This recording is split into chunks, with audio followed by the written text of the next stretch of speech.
The last story I want to read to you today is called The Hanukkah Mice by Stephen Kroll, illustrated by Michelle Shapiro. The Hanukkah Mice.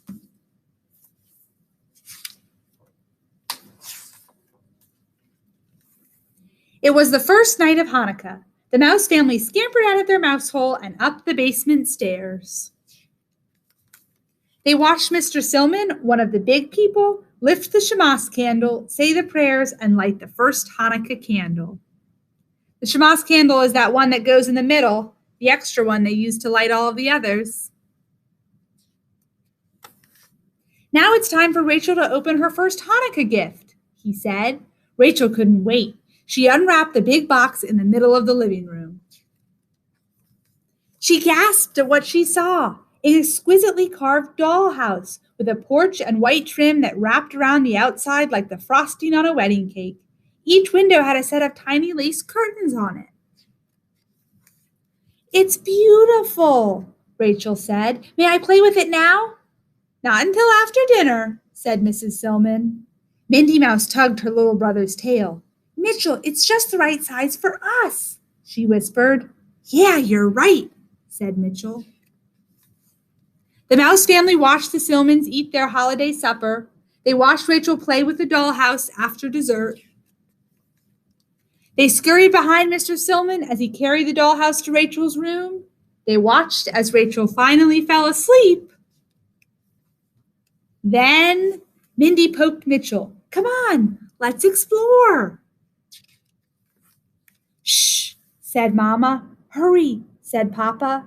The mice skittered inside the dollhouse. "This place would be really cool if it had some furniture," said Mitchell. "Look at me, I can do somersaults," said Mindy. On the second night of Hanukkah, the Mouse family watched Mr. Silman light the second candle. Rachel opened another Hanukkah gift. It was a miniature wingback chair with a little matching stool. "Just right for tiny feet," said Rachel.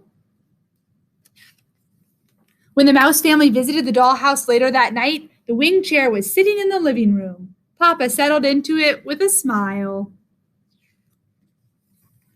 On the third night, Rachel's gift was a little sofa. She laughed, just right for a tiny family. And sure enough, later that night, the Mouse family found it next to the wing-back chair.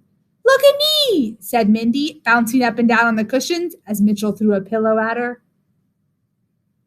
Look at the window. Do you think Rachel knows the Mouse family is using her dollhouse? On the fourth night, Rachel got a set of little plates, just right for tiny latkes, she said. When the Mouse family saw the plates later, they had tiny latkes with applesauce on them. "Yum," said Mitchell. "I wonder where those latkes came from," Mama said. Oh, looks like Rachel definitely knows the Mouse family is using her dollhouse. And she used her own latkes to make a little latke supper for them. That was nice of her. On the fifth night, there was a bureau in the bedroom with some Hanukkah gelt. And on the sixth night, 2 beds appeared, each with a dreidel on the pillow. "Hey," said Mindy, giving one a spin. "Wow," said Mitchell, spinning the other. "I wonder where all this came from," said Mama. Then, on night number 7, Rachel's gift was a table and chairs. The Mouse family found them right in the middle of the dollhouse dining room. The table was covered with a special Hanukkah cloth. "I wonder where that tablecloth came from," said Mama. "From Rachel, of course." On the last night of Hanukkah, Rachel's 8th gift was a new miniature menorah. "Perfect," she said. When the menorah turned up in the dollhouse dining table, all together with a festive holiday meal, the Mouse family gathered around.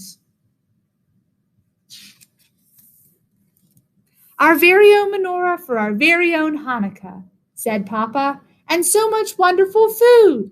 He lit all 8 electric candles and said the prayers.